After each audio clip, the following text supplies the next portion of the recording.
Certainly want to welcome each and every one of you. You could have been doing other things this afternoon, but you'll find that this is a good investment in your time. How many of you ever heard me speak live before? Live before. How many of you ever heard of one of my tapes? Okay, great. And you're still with us. That's very good. Okay, well, let me bring everybody else up to speed here. My name is Dr. Joel Wallach, and I grew up on a farm in Missouri, about 80 miles west of St. Louis. And the thing that fascinated me as a teenager was that we raised beef calves, of course, and we grew our own feed. And the thing that fascinated me was that we would grind this feed up. We'd grind up the corn and the soybeans and the hay, and we'd add vitamins and minerals and trace minerals to this mix, and we'd make pellets. We'd feed those calves for about 6 to 9 months, and we'd knock them in the head and eat them. It was a real simple cycle on the farm. And we ate out of those very same fields.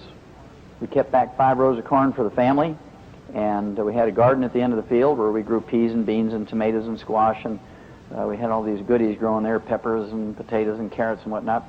And we didn't do those same things for ourselves, and we want to live to be 100 with no aches and pains. And I always used to ask my dad, I'd say, hey, Pops, how come we go to all this trouble for the calves, we give them vitamins and minerals and trace minerals, grind up their feed, make pellets, and we just knock them in the head after 6 months or so and eat them? And we want to live to be 100 with no aches and pains. And being an old Missouri farmer, he'd give me a lot of Missouri farm wisdom. He'd say things like, shut up, boy, you're getting farm fresh food, free exercise, and fresh air, and don't ask complicated questions. Well, I really didn't get an answer to my question until I got into the university. My first round at school was in ag school. My major was in animal husbandry and nutrition. My minor was in field crops and soils, and I began to learn technical things about soil chemistry, and how it related to food value to animals and people, and how various fertilizers affected tons and bushels per acre of ground in yield. But I didn't get an answer to my question until I got to be a freshman veterinary student at the University of Missouri. And as a freshman veterinary student, I learned that the reason why we put all these vitamins and minerals and trace minerals into animal feeds is because we don't have insurance for them. We don't have Blue Cross Blue Shield, major medical hospitalization, Medicare, Medicaid, or even a Hillary to watch out for them. And as a result, if we were to use a human healthcare type of system for animals, it'd be sticker shock for everybody. Your hamburger would cost you $275 a pound, and your boneless, skinless chicken breast would be $450 a pound. So we learned that we could keep the cost of animal products such as meat and dairy and eggs down to the average ability for the American to purchase simply by preventing all these diseases and curing diseases with nutrition, keeping the veterinary bills down. And that fascinated me. Now, after graduating vet school, I went to Africa for 2 years and got to work with Marlin Perkins from the old Mutual of Omaha Wild Kingdom days. And that was a great experience for a new vet out of school. And tromped all over Central and South Africa, catching elephants and rhinos and things like that with a tranquilizer gun. Got to play Frank Buck. And after 2 years of doing this, Marlin sent me a telegram and invited me back to the States to work on a big project. He'd gotten $7.5 million from the National Institutes of Health, and this was to study pollution and ecology, and this was some 35 years ago. And nobody quite knew what it all meant, but we knew that there was contamination with pollutants in our air, water, and food. And my job as the wildlife veterinarian on the project was to do autopsies of animals that died of natural causes in the big zoos, to look for a species of animals that was ultra-sensitive to pollution. And we were going to use that species of animal by setting up colonies in strategic places around the United States, and they were going to act like the canary in the mine, like the old coal miners. They'd take the canary down in the mine, and if methane gas or carbon monoxide would leak into the mine, they were more sensitive than the men, and they would drop off in the perch and die long before the men were in danger. Well, to make a long story short, after about 12 or so years of working on that project, I had done some 17,500 autopsies in over 454 species of animals between all these zoos I worked in, plus 3,000 human beings for a comparison. And what I learned was that every animal and every human being who dies of natural causes dies of a nutritional deficiency disease. And that got me interested in nutrition again. And so I wrote 75 scientific papers and reviewed all the research you need to do to write the papers, and contributed chapters to 8 multi-author textbooks, wrote one of my own about so big. Cost $140 for a medical student. I'm not sure they ever read them, but they had to get them to pass the course. And then, let's see, it was on 2020 with Hugh Downs and Geraldo before he got his nose broke for the first time. And I was on all the network TVs, was in 1,700 newspapers, lectured all across America like this, and I couldn't get anybody interested in those findings. primarily because there was a lot of competition. We had just put men on the moon. We had high-tech Cold War going on with the Soviets. We had committed $23 billion to finding a cure for cancer or maybe a vaccine for cancer. And everybody said, well, you know, this nutritional stuff, that only occurs in third world countries. I mean, this is America. We've got the best food and the most food. And so I couldn't get anybody too interested. So I got frustrated. I went back to school for 4 years in Portland, Oregon, not too far south from here, a couple hours drive. And what I did was become a physician. And I practiced there for 12 years, a general family practice, and delivered babies and sewed up chainsaw wounds and all the things you do, look at hemorrhoids and all the fun things of life where you get real perspective. And I was always very honest. I put my veterinary degree on the wall next to the medical degree. And new patients, when they would come in, for some reason, would spot that veterinary degree first. They'd look at that and say, you know, Doc, I'm here for a physical. It seems like you're a vet. And I said, well, if you don't deserve a rabies shot, I won't give you one. And if I saw they were from a farm, on their intake questionnaire, I always used to keep one of these full-length obstetrical gloves you wear to examine cows and horses and do artificial insemination and things like that. And they knew what it was immediately. And their eyes would get this big, and they'd backstroke out of the office. And they'd never turn their back on me. It was kind of fascinating.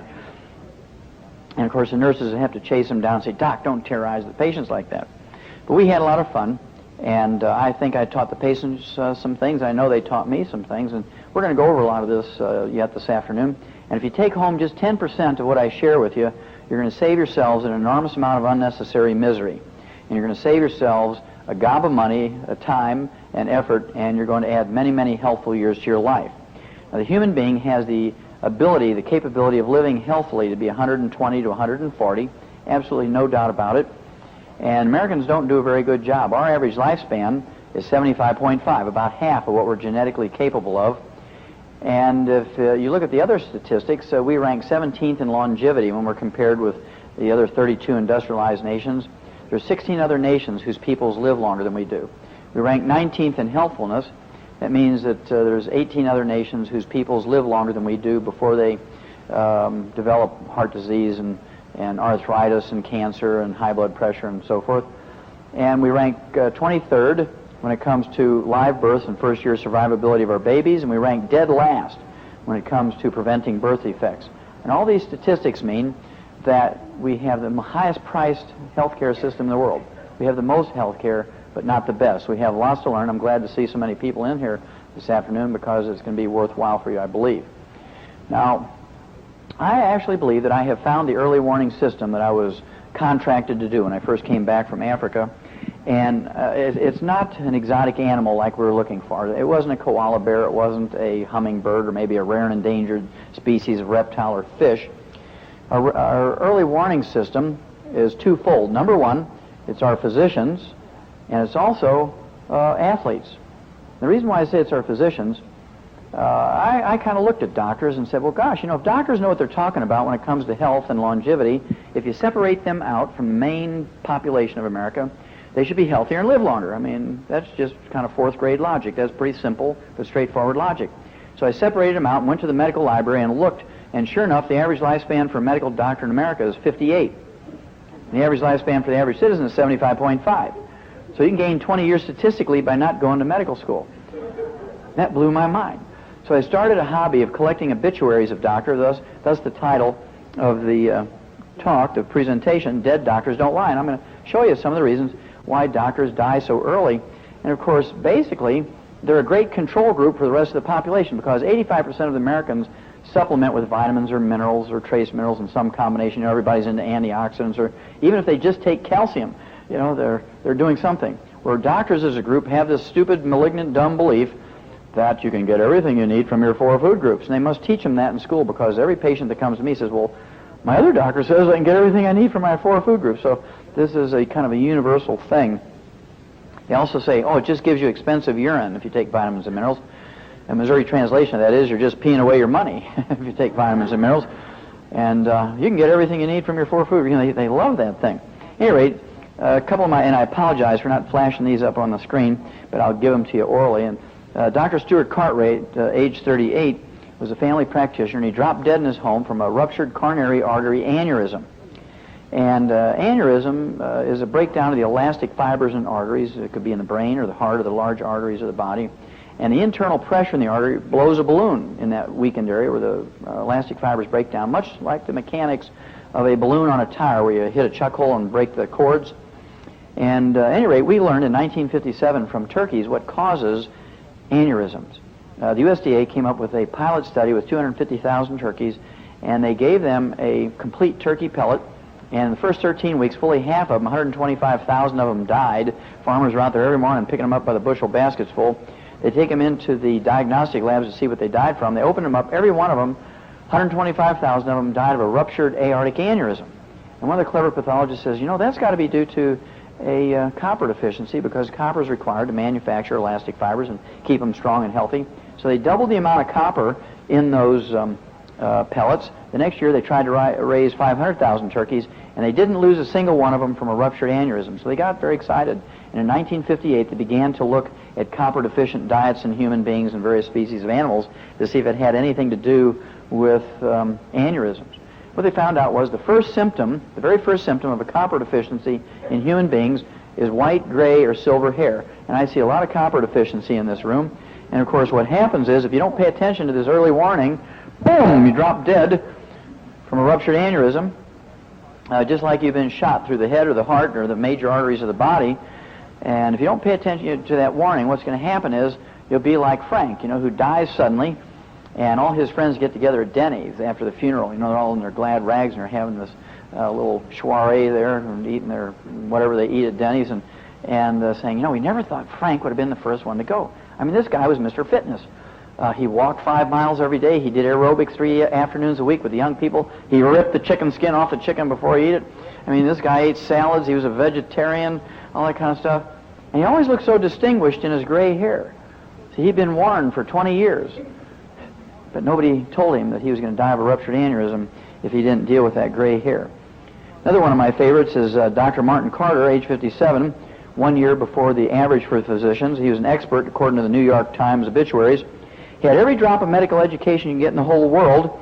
He got his undergraduate degree, his pre-med, from Dartmouth. You can't say the R's up in New England. From Dartmouth College, and he received his MD from Harvard up in Boston, and his PhD degree in medicine from Yale. He had every drop of education, medical education you could want in the whole world, but he didn't have expensive urine, because the cause of death was a ruptured aortic aneurysm, just like those copper-deficient turkeys. Now, one of my mother's favorite obituaries is Dr. Gail Clark. She was the chief cardiologist of her hospital, age 47. She's walking down the halls of her own hospital. She's got her stethoscope. They always have their stethoscope now, Hi, I'm Dr. Gail Clark. I'm the chief cardiologist of this hospital. Here's my stethoscope. Boom! She drops dead of a cardiomyopathy heart attack right in the halls of her own hospital.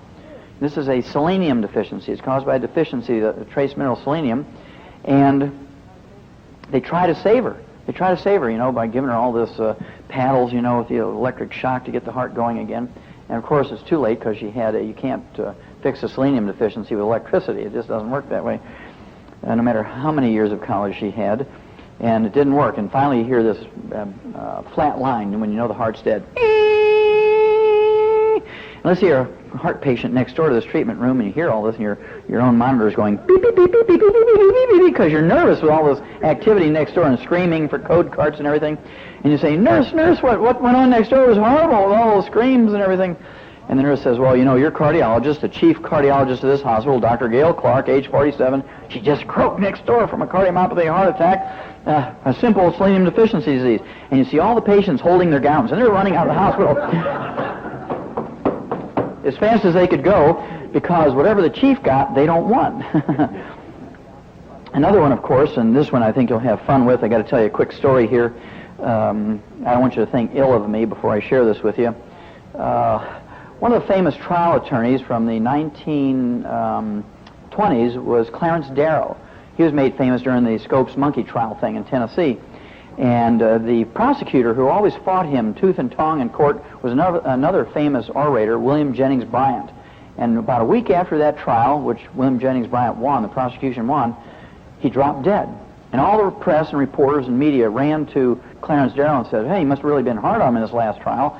He dropped dead immediately after this trial. And Clarence Darrow knew this was the last shot he was going to get to take a dig at his old courtroom enemy. And he knew that if he died first, William Jennings Bryan was going to take a gig at him, right? So he thought for a minute, and this is a very famous quote. He said, quote, Oh, I hate to see anybody die, but there have been a few obituaries I've enjoyed reading, unquote.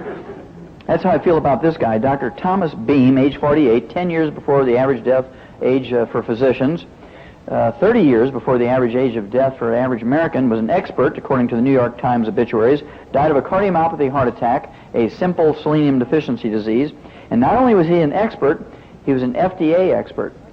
Why would you want to listen to anything the FDA had to say about health and nutrition when their experts die of a nutritional deficiency disease at age 48? Now, one of the things you'd like to see happen is that doctors who win the Nobel Prize for Medicine, they should at least live to be the average age for the average American, right? You'd like to think they'd live to be the average age. I mean, these guys are supposed to be the whiz kids of medicine when they win the Nobel Prize in Medicine. Now, the youngest guy to ever win the Nobel Prize in Medicine was a fellow by the name of George Kohler, K-O-H-L-E-R, age 37, won the Nobel Prize in Medicine. This guy was supposed to be the medical genius of the 20th century. 11 years later, at age 48, boom, drops dead of a cardiomyopathy heart attack, a simple selenium deficiency disease, because he didn't want to have expensive urine. Remember, they're a control group. They refuse to take vitamins and minerals because they don't want expensive urine. Well, let's look at athletes for a minute, some of which are medical doctors. The CDC, Center for Disease Control, says that 100,000 young athletes between the ages of 13 and 30 drop dead every year, either during exercise, during a sporting event, or immediately after. 100,000 a year. That's double what we lose in car accidents. And look at all the things they do for car safety. Seat belts, airbags, all this research, and they blow up a whole bunch of Volvos, you know, it's crashing into walls and all these things. Spend millions of dollars doing this for car safety. And doctors are saying, exercise, it's good for you. And 100,000, twice that, die every year, and nobody knows why. Well, I'm glad you're here because I'm going to share with you why. About 10 years ago, I began to see scientific articles in medical journals on this sudden death in young athletes. And it said that 30% of them, about 35% of them, died of ruptured aneurysms. Even though they're 13 years old, they die of a ruptured aneurysm. What did they die from? A copper deficiency. The other 65% died of a cardiomyopathy heart attack. What did they die from? A selenium deficiency. Now, one of the most famous athletes, I have to tell you one other story. You'll appreciate this. The Russian lifespan has dropped in the last 4 years from 64, that was their average lifespan, 64, to 57. That's a 7-year drop in 4 years for a whole nation. Not a 0.1% drop, but an 11% drop. You know how many millions of people under the age of 64 had to die to bring the whole nation's lifespan down 11%? This is a real concern. I'll give you a quote here because I can't show it to you on the screen, so I'll say, this is a quote, "There's no historical precedent for this anywhere in the world," said Judith Shapiro, an economist who specializes in health demographics at the University of London, referring to this drastic drop in Russian lifespan from 64 to 57 in the last 4 years. Obviously, nobody can quite figure it out.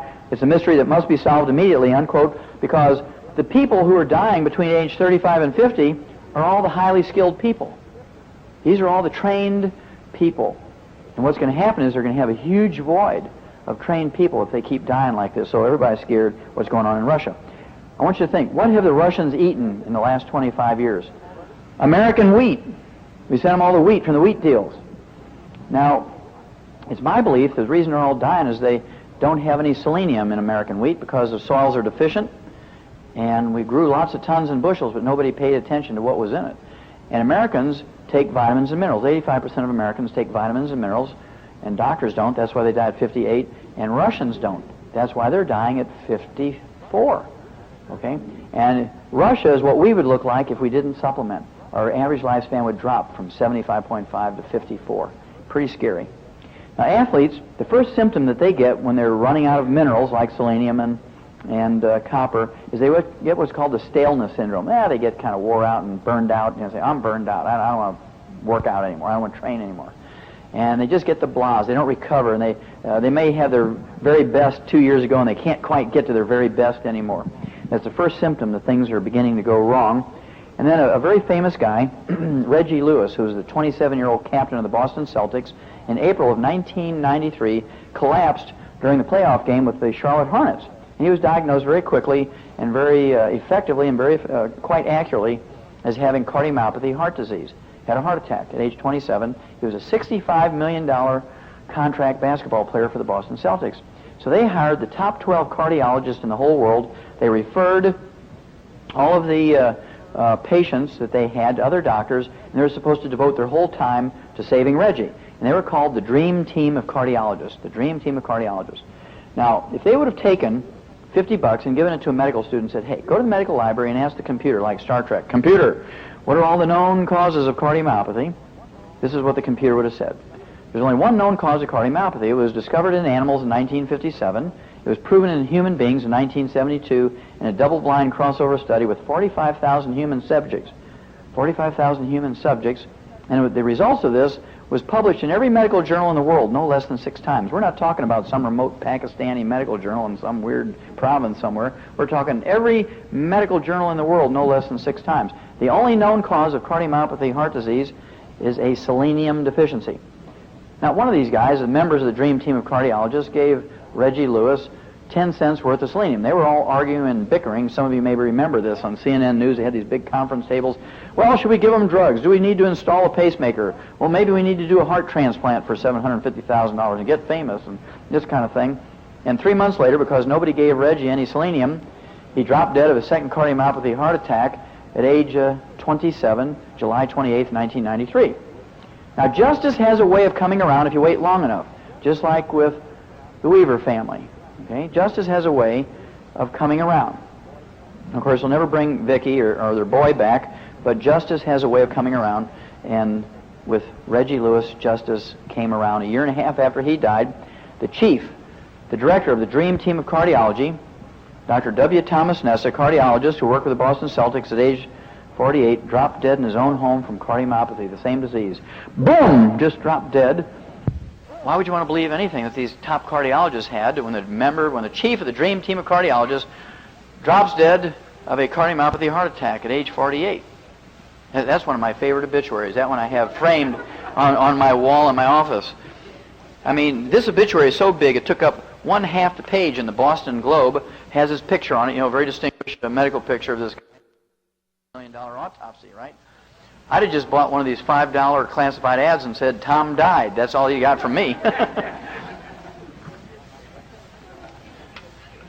Now, good things do happen when you take minerals. Evander Holyfield, 2-time heavyweight boxing champion, was banned from the boxing world 2 years ago because he developed cardiomyopathy, not the sudden type of heart attack, but a slow wasting, a slow muscular dystrophy of the heart muscle. Couldn't pass the boxing commission electrocardiogram, banned from boxing.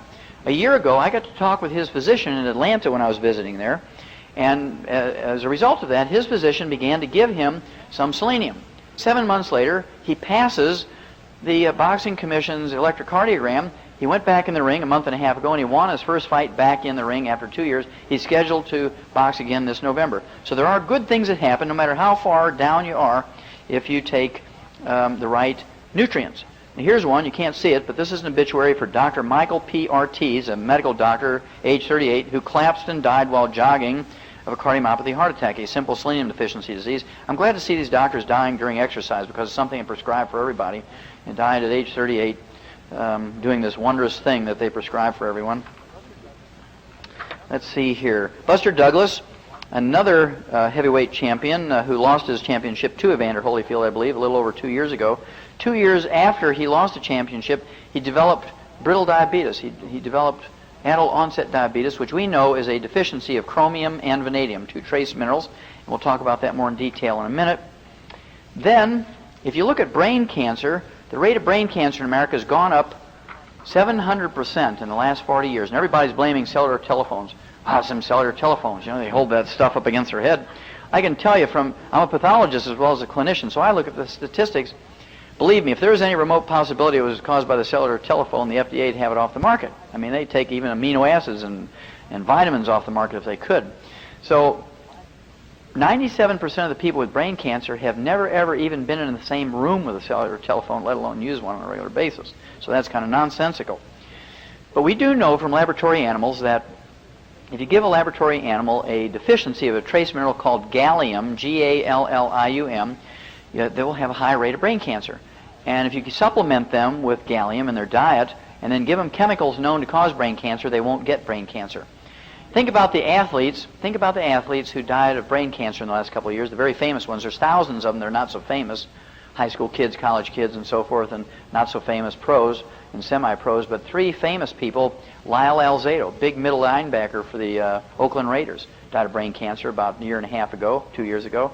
And then Fred Lebow, the founder of the New York Marathon, a world-class marathon runner for many, many years, died at age 56 from a brain cancer. And then Wilma Rudolph, in November of last year, just about 10 months ago, died at age 54. The first woman to ever win 3 gold medals in the Olympics in track and field, died at age 54 of brain cancer. Lastly, on this subject, before we change pace here a little bit, a study showed that 62% of all female college gymnasts suffer from anorexia. Is that because 62% of these gymnasts' mothers hate them or they think they're fat? No. What it is, and I used to see a lot of these up in Portland because when I practiced there, this was the time of Olga Korbut, the first female to win all gymnastic events with a perfect score. So every parent wanted their little girl to be Olga Korbut. She was the darling of the world. So all these gymnastic training centers popped up all over the country, and Portland was no exception. So I'd see lots of them. And of course they had the usual bruises and sprains and twists and so forth, but the thing that fascinated me was I saw so many of them with anorexia. And I started doing hair analysis on them, and I found out that all of these little gymnasts with anorexia had very severe deficiencies of zinc in their hair analysis. So I gave them a lot of minerals, including copper and selenium and magnesium and manganese and calcium and copper and zinc in their IVs 3 times a week. And within 10 to 14 days, they got over their anorexia. They began to eat like little pigs and want to go back and work and were just fit and ready to go. And all the parents who took their little girls to counselors and shrinks were counseled unto death. All these little girls were counseled unto death, just like Karen Carpenter. Remember Karen Carpenter? Had all the money in the world, she and her brother, and they went around the world looking for a shrink or a counselor who could help her with her anorexia. But they counseled her unto death because nobody gave her any zinc or any other minerals. Well, what could possibly be the common denominator between a 65-pound gymnast, a 250-pound heavyweight boxing champion, a 300-pound football player, 7-foot-tall basketball players, and all these slim, trim, fit runners? What could possibly be a common denominator? Well, they all sweat. And when they sweat, they don't just sweat out potassium like doctors would have you believe. They sweat out all 60 essential minerals. All 60 essential minerals. And if you sweat out all of your selenium and don't replace it by supplementation, you're at high risk of dying of a cardiomyopathy heart attack. If you sweat out all of your copper and don't replace it by supplementation, you're at high risk of dying of a ruptured aneurysm somewhere in your body. If you sweat out all of your gallium and don't replace it by supplementation, you're at high risk of dying of brain cancer. You sweat out all of your chromium and vanadium, you're at high risk of developing diabetes. And you're a teenage girl and you sweat out all of your zinc, you have a 62%, in actual statistics, 62% risk of developing anorexia and dying. Now, athletes aren't the only ones that sweat, but they're telling us something here. A postmenopausal woman sweats at night until you can wring water out of the sheets. A farmer throwing bales of hay up on the wagon in a July or August hot day or early September Indian summer sweats. What about a welder in a tin roof shed out there sweating? They tie these bandanas around their neck to kind of catch some of the sweat around their head. Doesn't matter why you sweat. You work in a bakery, you sweat out all of your minerals. And if you don't take them back in, boom!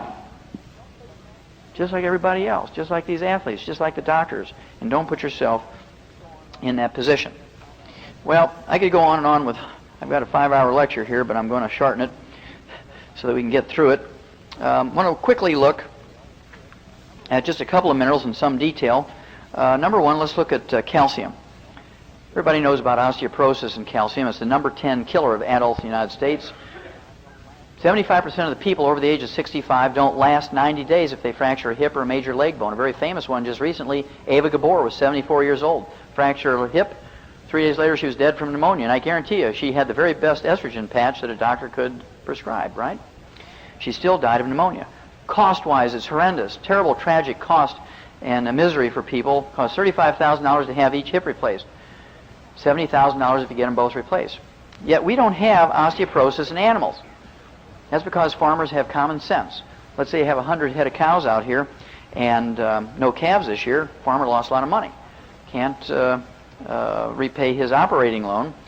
So what he does, he's called the vet out and he says, Doc, do I get rid of this herd? I lost a lot of money this year. Can't repay the operating loan because I didn't have any calves.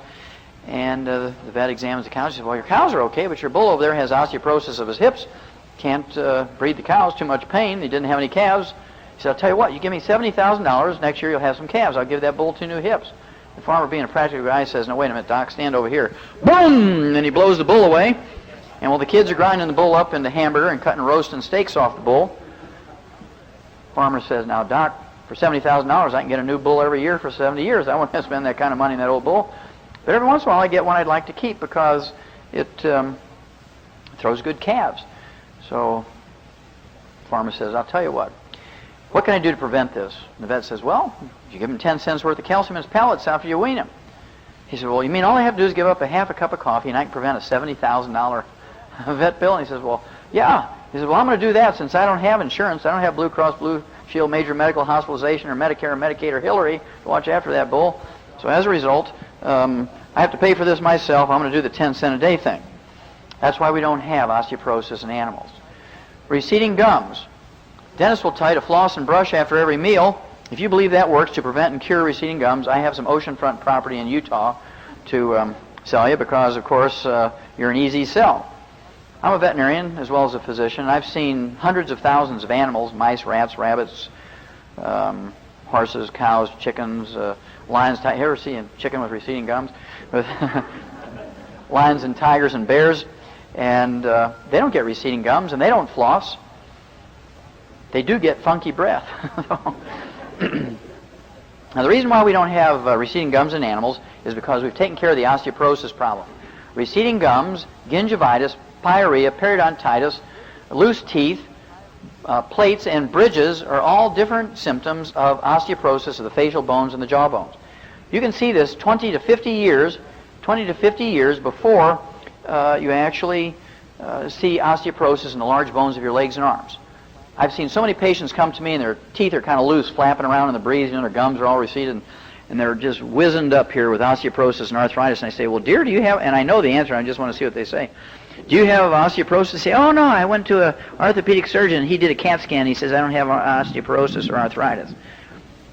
You see, 20 years before they can see it on an x-ray or a CAT scan on the long bones of the arms and legs, you can see it because that little millimeter of bone around the tooth root disappeared. Let's see.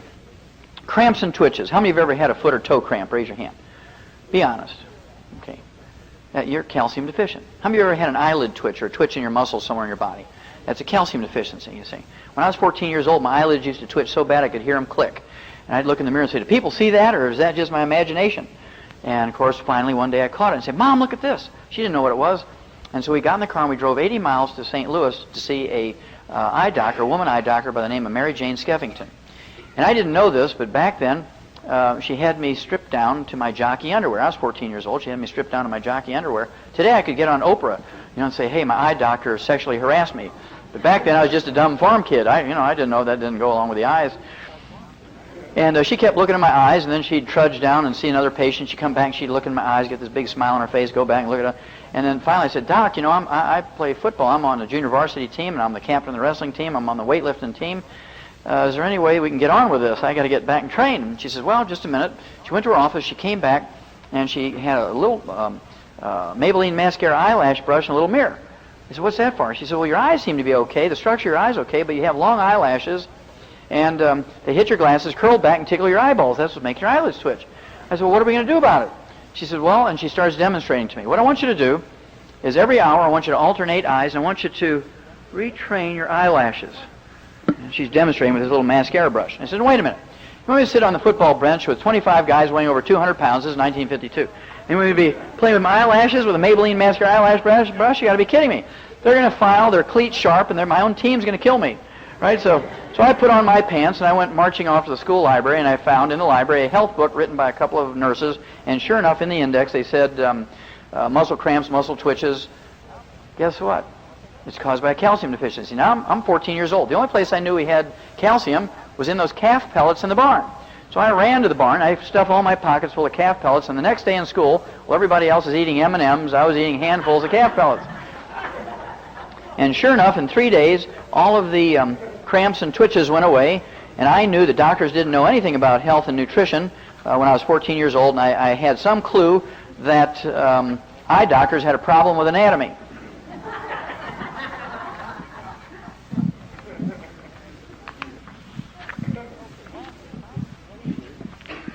Okay, lastly, if I've convinced you that minerals are important, and we've just given you a very brief peek, this is normally a 5-hour lecture, and we're doing this in 45 minutes here. If I've convinced you that minerals are important, there's 3 things you need to know about minerals. Number 1, there's 3 types of mineral supplements. One of the oldest types of mineral supplements goes back to literally thousands of years ago. People used to have wars over clay deposits so pregnant women could eat clay and so forth.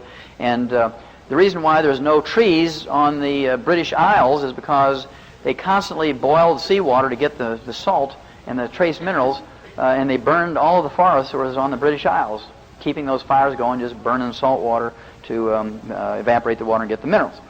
And we're talking about tums, seabed minerals, we're talking about clay, we're talking about minerals from the Great Salt Lake and the ocean, we're talking about oyster shell, egg shell, we're talking about limestone, oxides, lactates, gluconates, citrates, sulfates. These are all elemental or metallic minerals, and you can only absorb about 8 to 12% when you're under 40 years of age. And then when you hit the big 4-0, have you ever wondered why everybody hits that wall and kind of everything falls apart? Your blood pressure goes up, your blood sugar goes up, your hair falls out and gets gray, and your teeth get loose. That's because your ability to absorb minerals of this type drops precipitously from 8 to 12% down to 3 to 5%. Suddenly everything goes wrong. And about 2 years ago, I was up in Grand Rapids, Michigan. This guy jumps up in the back of the room and he says, "Hey, Doc, now I know what I see in my porta potty business."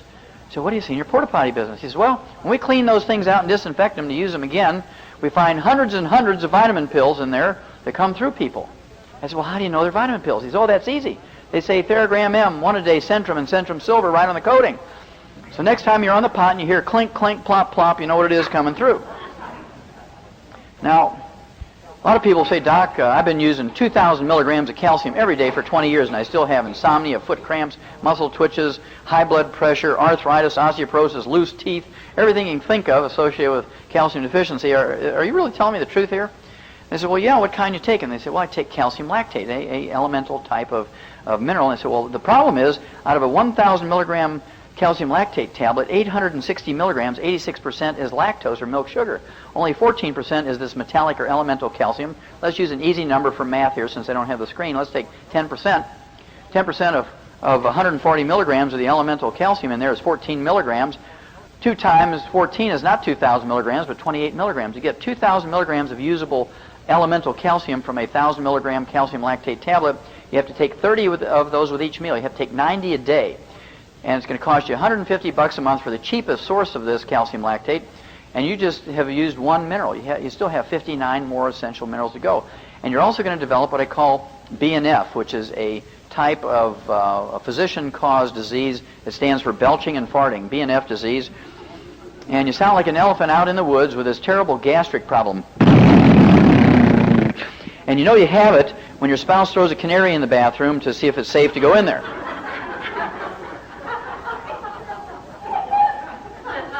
I can always tell who has BNF disease. He's saying, "Not me, not me!" Okay. Now, during the 60s, the agricultural industry came up with chelated minerals because the farmer is not dumb enough to put $1 in an animal's mouth and have 99 cents come out in the manure. So they added amino acids, proteins, and enzymes, which are proteins that do work, and that increased the absorbability of these elemental minerals from 3 to 5% to 40% for livestock. And the health food industry recognized this as something beneficial. So after the 60s, you began to see chelated minerals mixed into multiple vitamin mineral supplements along with the elemental minerals. But it was the agricultural industry who figured this out. Now, the way that animals and people are designed to get minerals is in the colloidal form. These are from plants. We're supposed to get our minerals from eating plants, our grains, fruits, and vegetables, and nuts. We're not supposed to get our minerals from eating ground up rocks and dirt and soil and clay and things like that.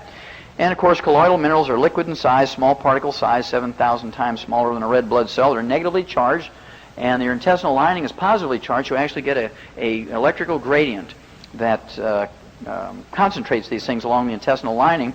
These 3 factors together actually result in this 98% absorbability. 2.5 times more absorbable than chelated, 10 times more absorbable than metallic. And again, the way it's supposed to happen, our food plants are supposed to take the metallic minerals out of the soil, convert them to colloidal minerals for their own use, have a little bit left over, we consume the plants and get our minerals. Unfortunately, there's a document, U.S. Senate Document 264, that says there's no longer any nutritional minerals left in our farm range soils. There's no longer any nutritional minerals left in our farm and range soils. U.S. Senate Document 264. Now, the scary thing about U.S. Senate Document 264, it was written and published by the U.S. Senate in 1936. 59 years ago, this was known. In a couple of months, it'll be 60 years old, this document.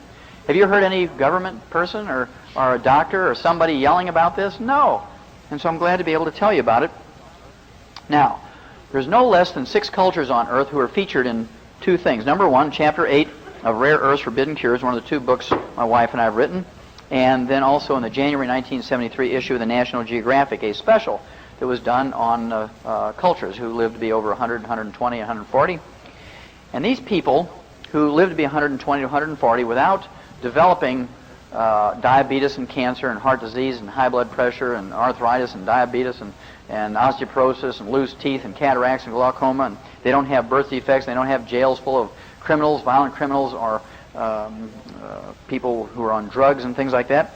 These people have a certain common denominator, and they all get their water for drinking, cooking, and irrigation from glacial milk. You take a glass full of this glacial milk, it looks like whole milk. That's why they call it glacial milk. It has 60 to 72 minerals in it. Not that they thought about it, it was just a matter of chance 2,500 to 5,000 years ago when they set their cultures up in these areas. You boil away a quart of glacial milk, you get 2 inches of these suspended minerals in the bottom of that jug. Boil away a quart of Perrier or Evian water, you get as much mineral as you can get on the head of a pin. That's how much difference there is. Now, we put in NPK, NPK, NPK, simple 3-nutrient fertilizer for $25 an acre. It gives the farmer the maximum yield in terms of tons and bushels per acre.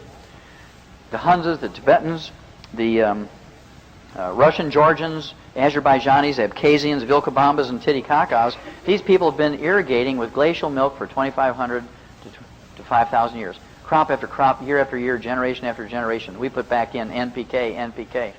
As a result, they don't have any of these diseases. They don't have any of these degenerative diseases that kill Americans long, long before our genetic potential for longevity.